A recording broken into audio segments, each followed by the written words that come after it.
Pictures taken by spy satellites during the Cold War show Himalayan glaciers are shrinking at an accelerated pace. Joerg Schaefer is a co-author of a study that analyzed the images.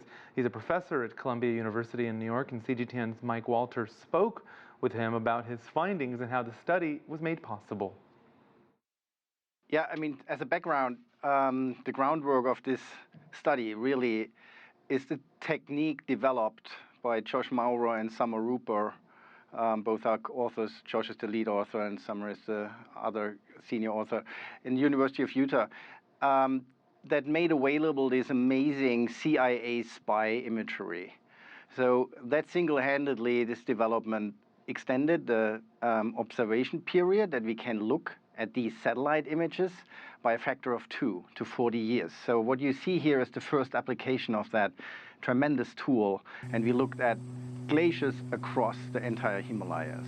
So the most surprising and, I must say, shocking finding is that if you look over 40 years across this vast area, and as you said, it's huge, this area, and it has totally different climates, it has wildly varying precipitation patterns, for example. So what we found is that all across these 2,000 kilometers, the glaciers did basically the same thing. And they retreated faster and faster, and the speed of retreat, the speed of glacier melt across the entire Himalayas doubled over the last 40 years.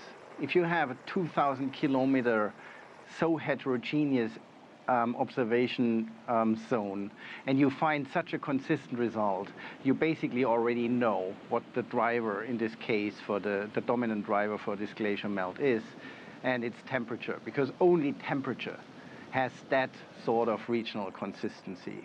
And in terms of evidence, the studies up to this point have been pretty fragmented, right? Done over shorter periods of time, just certain regions or certain glaciers. This obviously more sweeping.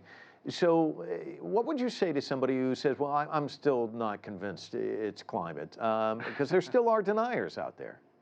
Yeah, but I mean, that's a discussion that you can scientifically not win. You can only do so much as a scientist and argue with facts. It's hard to find a more robust and more straightforward study than this one to make the case.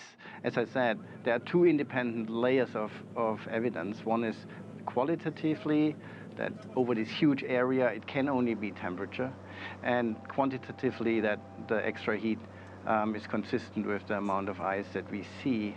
And the warming does the same thing. It also basically about doubles over this period of time. And I mean, there's physically no question that that is due to the increased greenhouse gas forcing by emissions of CO2.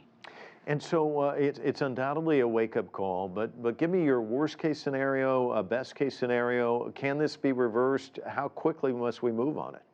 So if you want, the good news out of this study is that we are now in a much better position to predict 50 years ahead, because the picture is relatively straightforward. Reversing is basically the only way you can reverse it, is you cool the planet. That's something we have to do down the road.